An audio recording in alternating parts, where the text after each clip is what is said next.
aboard! Outdoor service owners, Rizzle and Shanizzle, it's time to start fueling your success one adventure at a time. Welcome to Outdoors the Entrepreneur, brought to you by House Call Pro, where business owners learn and explore ways to take charge and level up. Today, we're going to talk about, should you provide mass, low-cost services, or should you choose a model of lower volume, niche services? We're going to talk about pros and cons of each. We are your host. I am Kevin Fontaine, and this is my chum from another mom, Patrick Harders.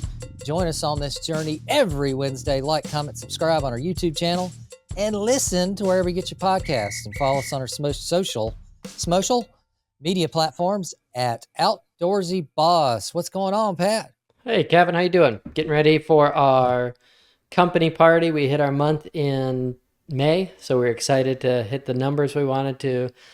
So I got one guy that does sushi on the weekends. He's making sushi, grilling out, cornhole, just the stuff. And then obviously I do a cornhole tournament tonight. So I didn't get an invite? What the hell, man? Head on up. It's only about 3 hours. When are you doing it, tonight or tomorrow? Today I'm doing the company cookout. And then tonight I have 20, 30 guys coming by for another event. Damn, long nighter. I hear you. Turns into that. That's cool, man. That'll be tons of fun right there. Yeah. What's going on in Virginia, man? The people are getting E. coli from the lakes. I saw that. I just saw the fish are all dying off. Good idea to put sewage into the lakes, into the bays. I mean, we are environmentally friendly. Well, it happens here too. It happens everywhere. Well, I'm excited for lovers. F that. We're fixing our state. We're getting there. We used to be a shining jewel at one point, but we'll fix it all. It's nice. Virginia's pretty. Yeah.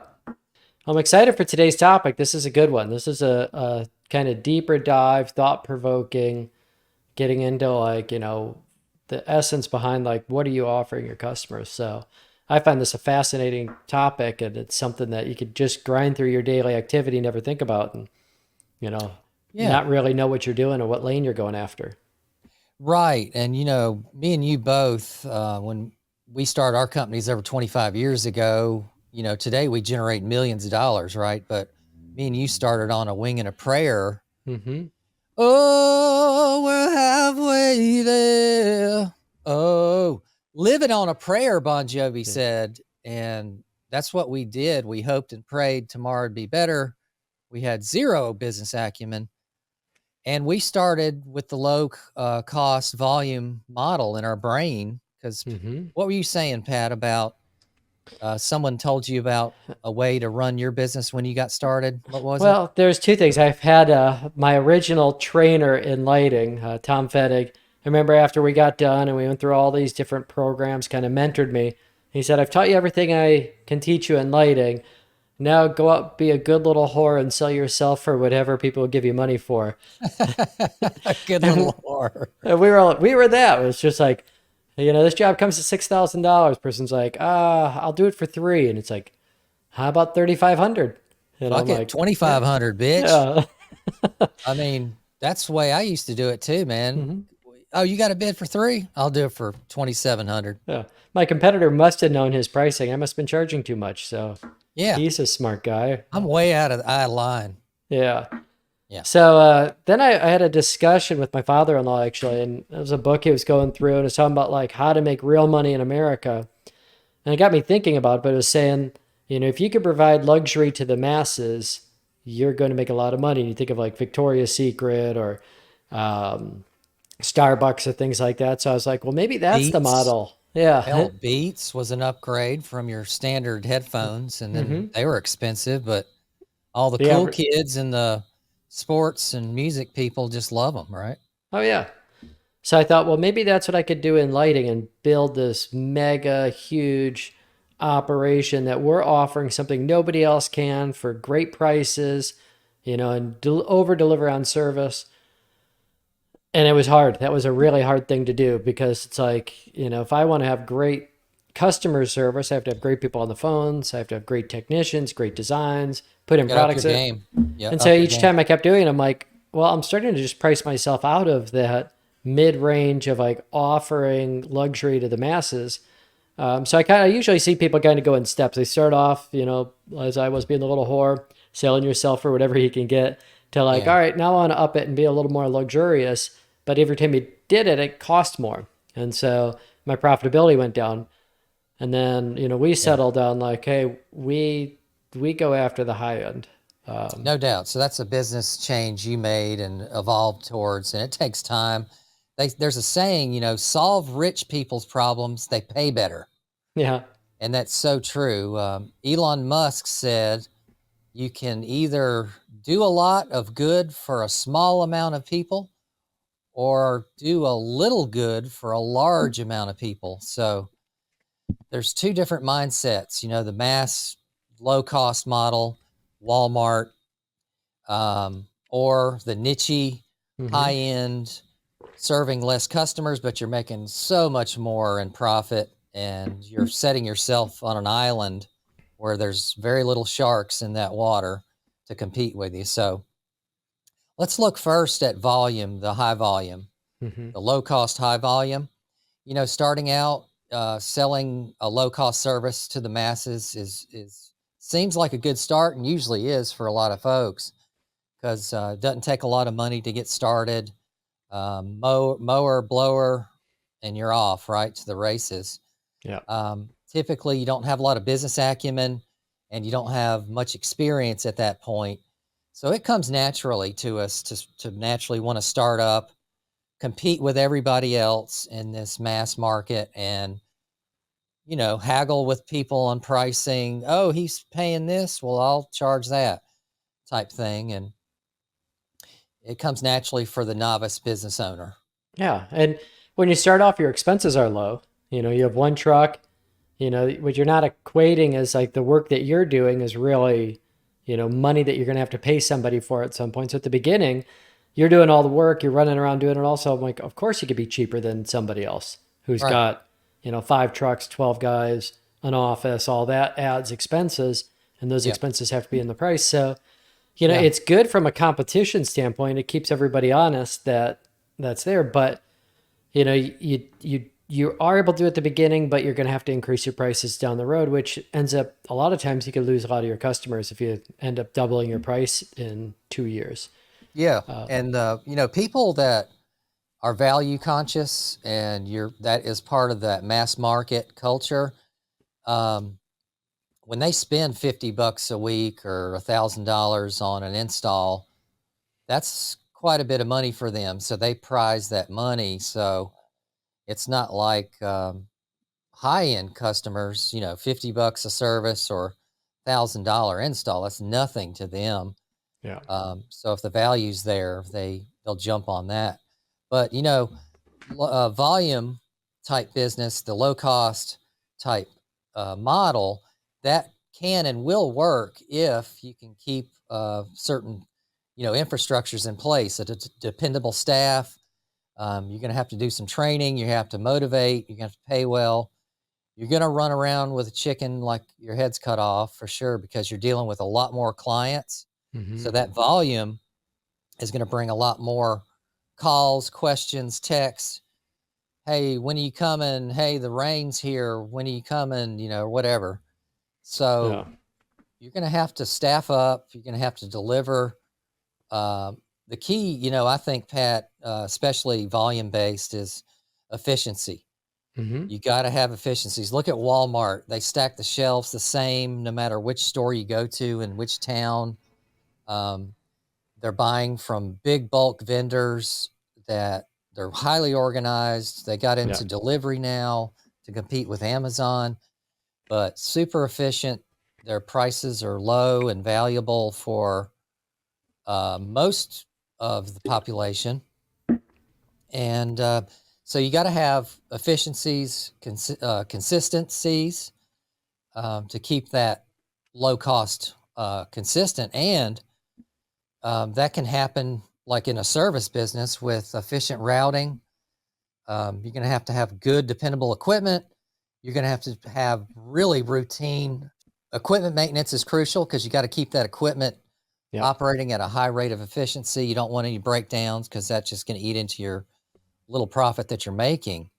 And you're going to want field software such as House Call Pro, etc., because you want efficiency, man. Just bam, where do I go next? Bam, let's go. Bam, let's go, Yeah, everything's being measured. And I know we had a mosquito squad guy on before, and probably the best guy in that industry that I knew is a guy named Dave Macchia, and he was running a $17 million mosquito control company. And his whole thing was like, we have to be better than everybody at service. So they had staffing 24/7, 365 for phones. So you Wow. could call for a mosquito control company Christmas Day and get somebody on the phone. Yeah. And it's like, but it was like they had overabundance of trucks. You know, if 4 trucks went down, they had 2 more trucks in the wing. Yep. So they were able to, really build it out and build a big, big company. But he really had to be a great businessman to do that because his margins were really low. Hmm. And it was just about like, hey, how do we get every truck doing 20 sprays a day, every single day? Right. And that meant he had multiple locations. He had, quite an infrastructure built up. It was almost like a little military complex of how he Yeah. had to run it. And I think keeping it simple is key. Mosquito service, what do? They kill Yep. mosquitoes, right? One thing, backpack You blower and know, spray. if you're a lawn mowing guy like I was, just mow lawns, mow, blow, and go, baby. I'm not doing any Yeah. chemical apps. I'm not planting anything. I'm just doing one thing. My horse blinders were on. We got super efficient. We got tons of customers each week, and you scale. And then Yeah.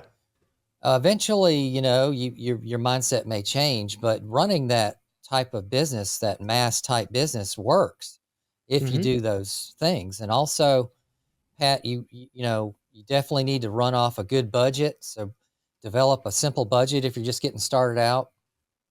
Know your pricing.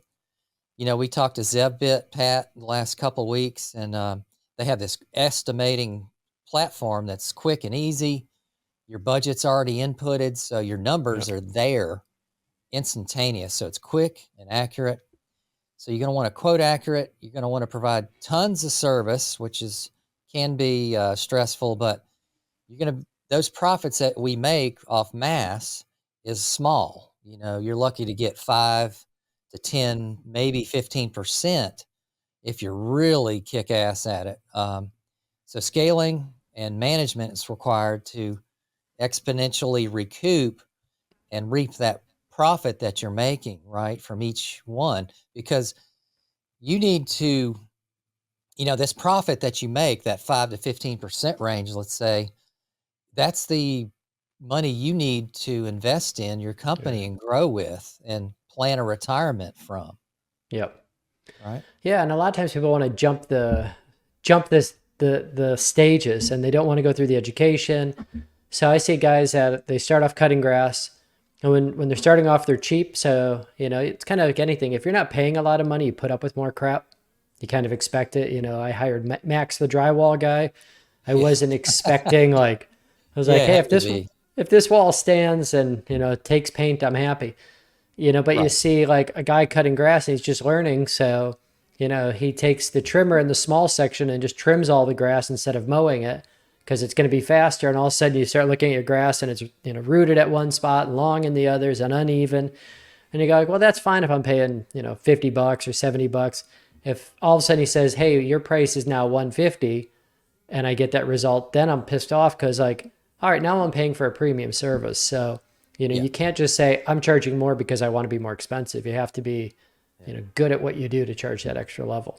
I had a story about hiring quickly and not training properly, et cetera. I hired a young kid, took him out with, this is when I was working in the truck, and we're out at Brennan Station. It's a shopping center out in Raleigh. And I gave him, because you want to be kind of nurturing to new staff. And so I gave him my riding John Deere mower Yeah. to use, and I'll go string trim and do Mm-hmm. the ugly work myself. Didn't quite show him the property well enough, because Yeah. it has Just all assumed kinds. he'd know. Yeah. Well, because I've been there 1,000 times. He should Yeah. know, right? Yeah. Well, I go do my thing. He goes and does his thing. I kind of point to where, follow that line, yada, yada, mow that grass. Go this way and then come back. Came back to the truck, he should have been well finished by now. Can't find him. I start walking around looking. The damn guy's in a ditch with the mower on top of him. He Nice. had went down with the small John Deere tractor. He actually was riding a culvert pipe covered with pine straw. Okay. It slid, the pine straw slid the tire. He just followed that culvert pipe down, and it was only like 3 feet. Yeah. So he was just a nice quick overturn. But, he's like, damn, man, I've been here for like 10 minutes. I can't get this thing off me. Yeah. But he was safe and sound and all that good stuff. But shit So you fired happens him? when then I fired him. Get out of here. No, he's actually with me for a while, but he was shook up. Yeah. So, when you're running and gunning and efficiencies matter, you don't tend to spend the time and the quality time to train that back end stuff that happens as you grow more niche and niche. So, I got a question for the audience. Put in the comments below, would you rather run a service with 50 volume clients that make 10% profit, or a business that does service to 15 niche clients making 25% profit?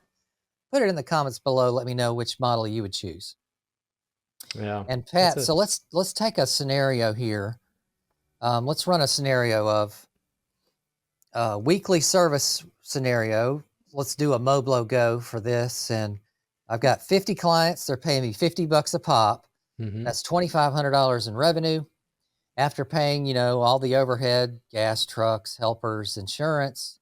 Congrats, you just made a profit take home of $250 because we made 10% profit here. Okay. Let's take another model, which is more niche, high end. It's full service landscape management.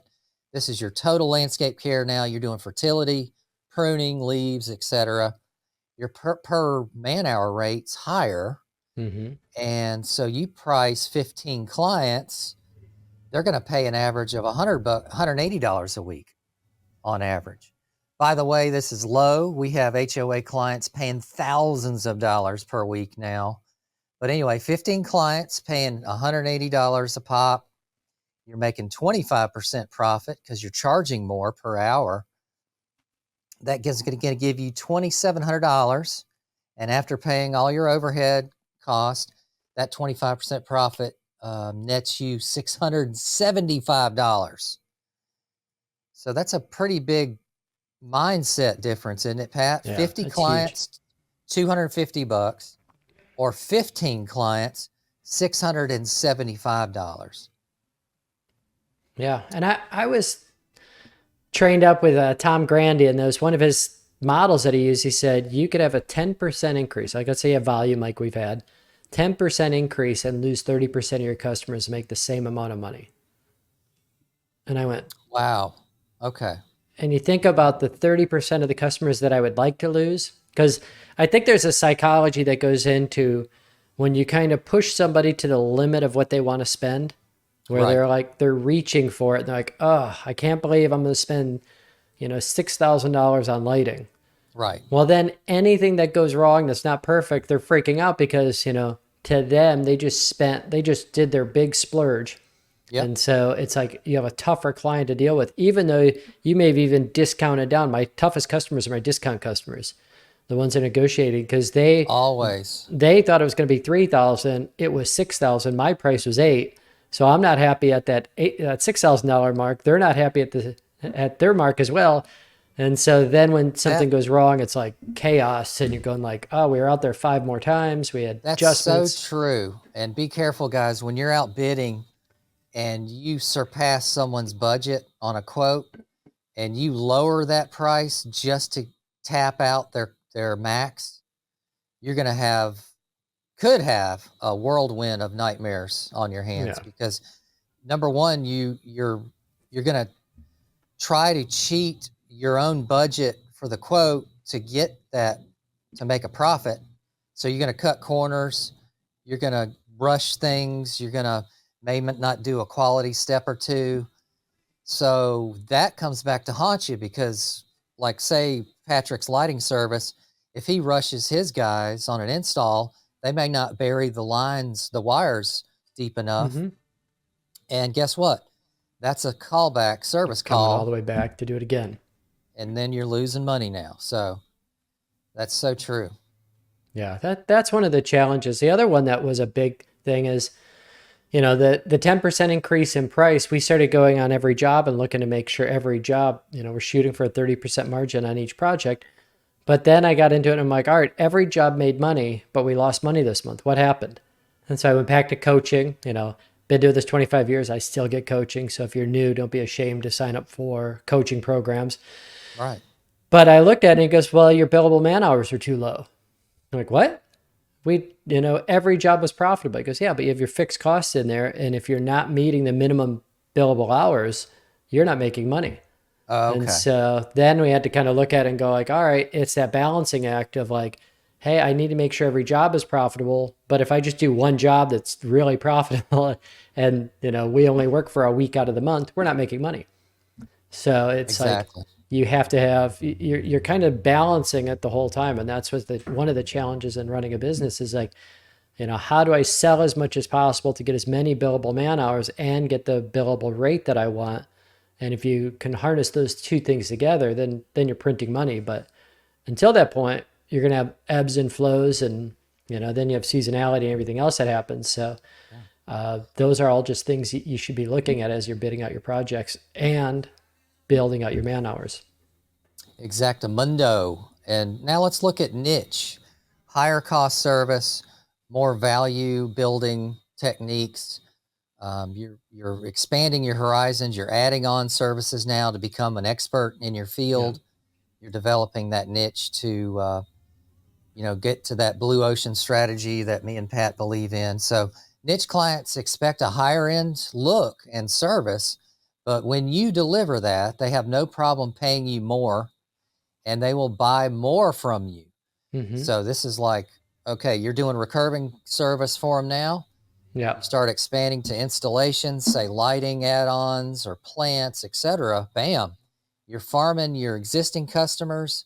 They're going to buy from you because you've already established that relationship, and now you don't have to spend additional money on marketing. So your acquisition cost for customers goes down, and you're getting higher revenue and profits from the same customer. You're building that lifelong reputation with them. So, yeah, I think that it's education is what you need. I go back to a customer that's like, I had 4 different turf guys out. None of them can solve my problem. And you would probably know this right away, but he had big circles of dead spots in his yard. And so they're putting fertilizer down. They're doing all this. And a guy came by and was like, you have a fungal infection. You need to treat the fungus. Yeah.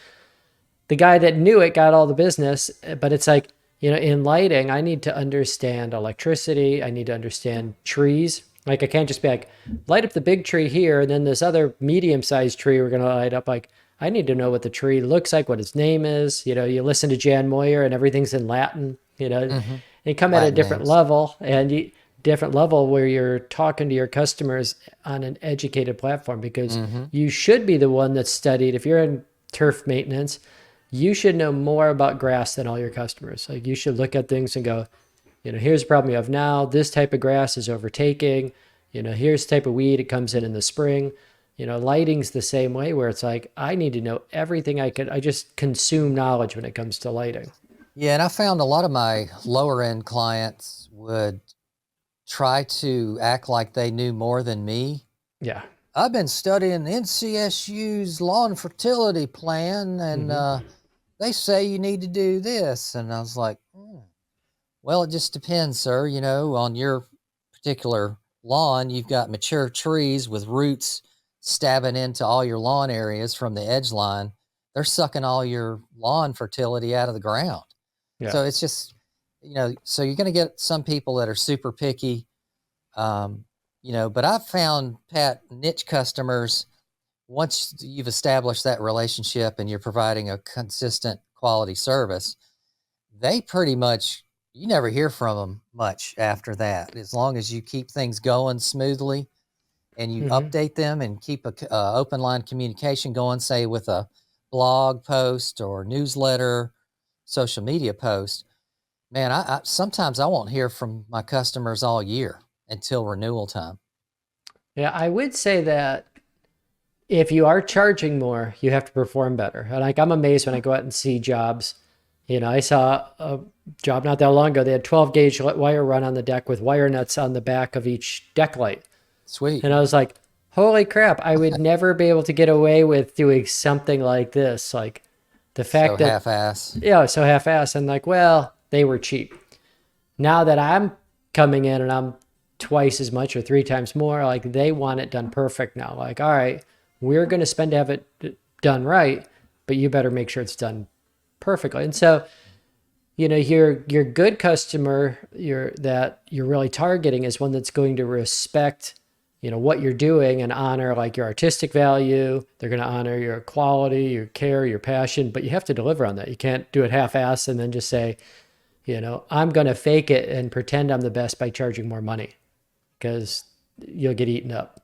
Yeah, the riches are in the niches. Wealthy people want someone who can handle all the needs more Hmm. and more today. They're beyond keeping, say, the grounds manicured. They want the irrigation system managed. They want IPM, integrated pest management. They want drainage components checked out, seasonal plantings, replacements. Um, you know, high end clients are harder obtained, sure. They cost more to find. They take some unique advertising and marketing that's needed to get them. A lot of times, Pat, high end clients typically don't just research Google. No. They typically like to be referred by someone like a neighbor, a friend, a colleague, um, to get a new service provider at their home. So they're a lot more sophisticated as far as researching service people. They don't look up on Craigslist. They don't Yeah. Facebook write down. Marketplace. They don't write down the number on a yard sign that's on an intersection of a Yeah. highway. Yeah. That's They've just been not there, what done they it. do. Well, I think you're dealing a lot of times with a very educated customer. And, we had a discussion recently where the customer's like, hey, I got 3 quotes. Everybody else is on a per fixture basis, which is just a dumb way that a lot of lighting guys price things out. He said, Okay. why don't you do it this way? And I'm like, well, it doesn't make any sense to me. Like business wise, if I got 8 man hours to go 500 feet to put light on a tree, I shouldn't charge you the same as if I'm putting 3 lights Right. on the same tree. That's right. And he's like, oh, I'm like, I don't know where they made up their numbers or what they're doing, but they're just not good business people. And like Exactly. right there, he knew it. He goes, that makes a lot more sense. But Yeah. they Think are about it. I they are charge. educated. Yeah, if you charge per light or whatever, okay, well, come do 3 lights for me then. Yeah. You're not going to make any Here, money. there, and there. Yeah, exactly. And how Yeah. far away are they? And all that stuff matters. That's all part of Yeah. the job. That's why you got to price the job, not this per Yeah. unit Yeah. structure that so many people do. That's even in lawn care. I charge so much per square foot to XYZ, that's okay from a far look at an industry, Hmm. but that's just going to scratch the surface on how you should be pricing. Pricing's all about obtaining all the costs involved: travel time, time on job, materials, equipment needed for that job, and then your overhead and all that stuff. So Hmm. at the beginning, people just wing it, wanger, living on a prayer, Bon Jovi style. They just run and gun, and then they find out. They'll scratch their knees. Your knees will get skin up eventually because it'll catch up to you big time.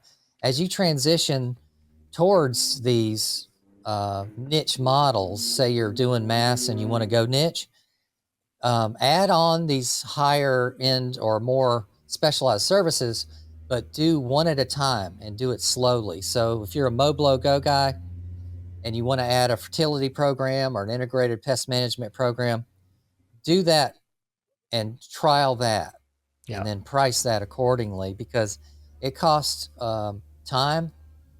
You got to invest in your certification and licensing. You have to then train a staff member, let's say. You got to start labeling containers and have the proper equipment to apply these products, etc. So, Yeah. don't add two or three or four specialized services all at once, because then it's going to bite you in the butt. So that would be my advice, is as you're transitioning to this niche platform, go slow and do Hmm. it one at a time.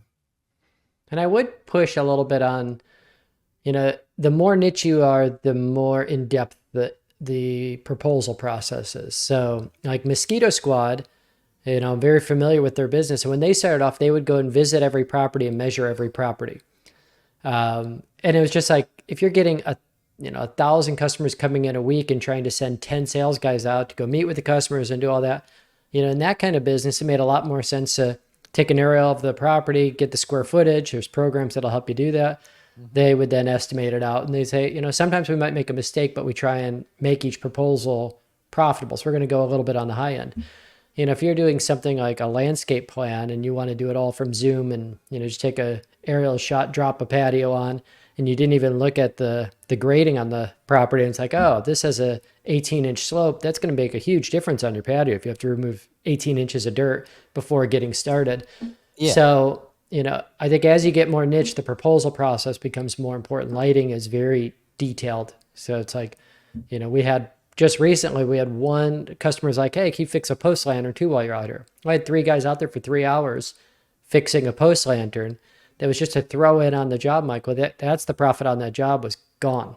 Right. And it was like, so, you could make a little mistake that just kills it. So I think like, if you're blow and go, you could probably be a little bit more loose on your proposal from the standpoint of, hey, every home in Willisford is a half an acre Yeah. property. They all look pretty similar.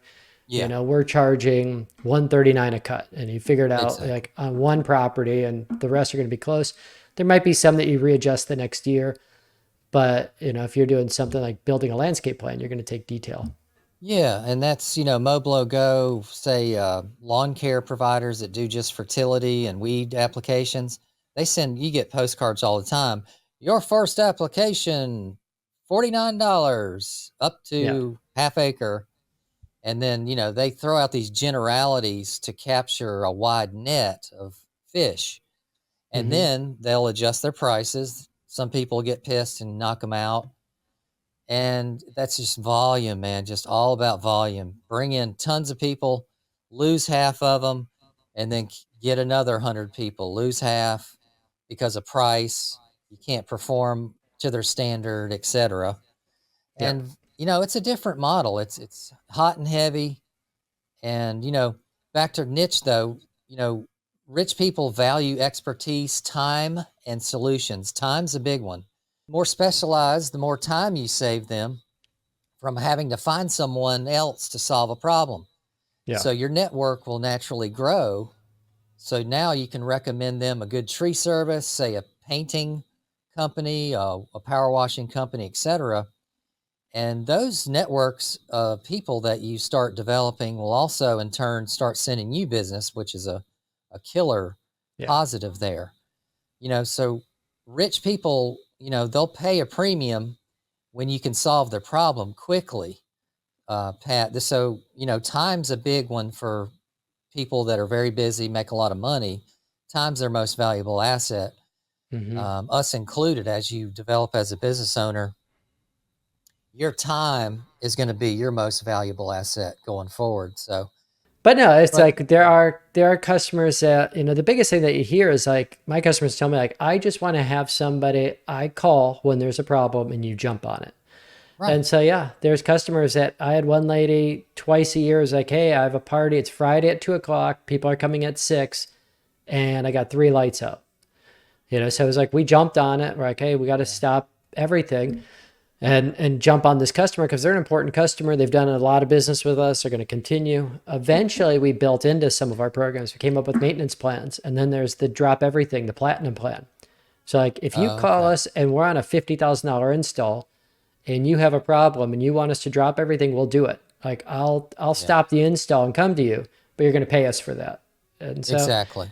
I've had very few people that go like, put me on that plan, but it's just the Yeah. option. So you will get your spoiled customers that call, Friday at 4 o'clock, expecting you to drop everything to come out there. And you're like, we're already booked up. We're booked up till Monday. Yeah. So, I want to train them like, hey, we can offer these plans. It's just all it is time and money. And I could do anything with enough time and money. It's limited. So Yeah. if I'm going to We sacrifice time, I want more money. So this is a big thing I worked on in my business of landscaping is as I grew and became more niche, I started upfitting all my trucks with these little detail problem solvers in the trucks. So even the account manager had a lighting repair kit. He had a backpack of Roundup in the back of the truck. I would upfit people because there's these little service calls that come on now more frequently. Hey, I've Mm-hmm. got weeds in my beds. Can you come pop those out? I got a party. Boom. This guy's got a little bit of uh, materials and equipment that are for the common problems already in the truck. Don't be afraid, as you said, to get that network going so you can have a guy to do things. Like, if you're putting in outdoor kitchens, having a granite and a countertop guy, a paint guy, because your guy who's trimming may be great at trimming, may not be great at painting. And, Mm-hmm. having someone that you could also come back to and say, like, if I'm a little in over my head, I'm going to bring you into, automation and have you do the automation. I'll take care of the lighting, you control it, and you could get the rest of the business inside the house. Like, I don't really care. I'm not doing that anyway. So there is points like if you just don't know if it's out of your comfort zone and you take that job that's going to just kill your profits, partner up with people. Yeah, big time. And another thing, as you niche, you're going to want to have a strong mission and vision and develop the why you do what you do a lot more than mass marketing, because at that point, mass volume, low cost, that's your mission statement right there.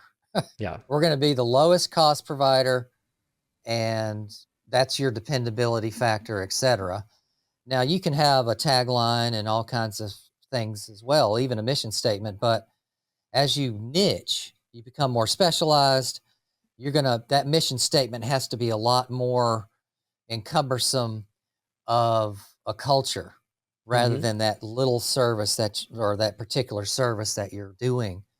Yeah. So that's a big one. Like Pat, see, remember I told you we would Oh, yeah. put, So can you see that? Your Sterling lighting logo over there. Yep. You see that? The C3? Yeah. So we started putting taglines and vision statements Mm-hmm. on our uniforms. And the C3 thing was, care, convenience, and communication. That was a concept of this is why we do what we do, and it's bigger and better than just what we're doing.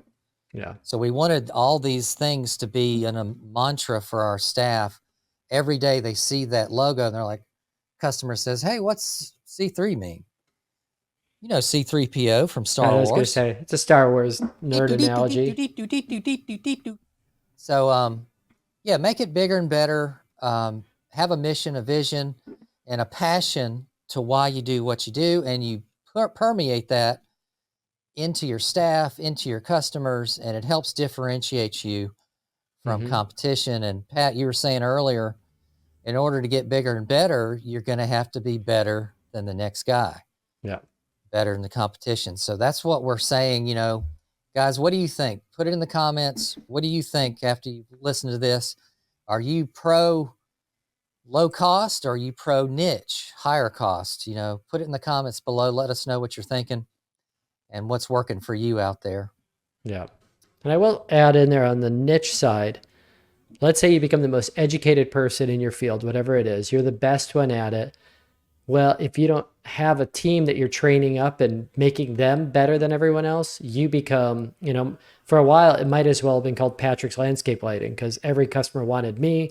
I had to go out to every job. They wanted me for service.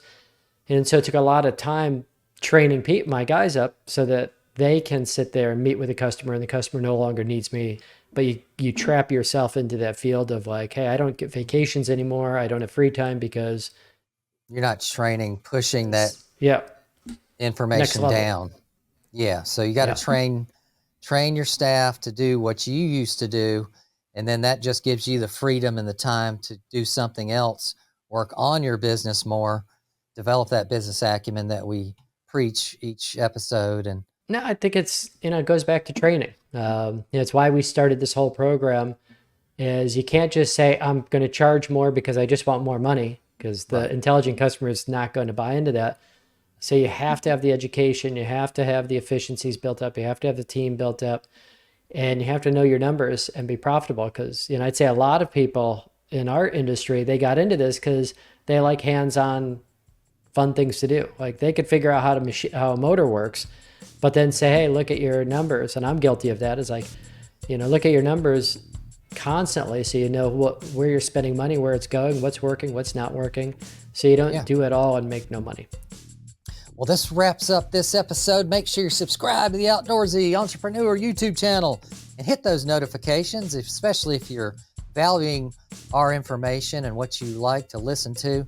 Put in some comments what you'd like to hear us talk about next, and listen to wherever you get your podcast, and follow us on our social media platforms at Outdoorsy Boss. Business tools that we use and highly recommend. We use Big Tuna websites, House Call Pro field service software, and ZevBit estimation software.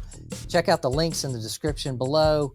We have special Outdoorsy Boss discounts for each of those. All right, Pat, I can't wait to see you, buddy, in the next episode. We'll see you guys. Have a good week. All aboard!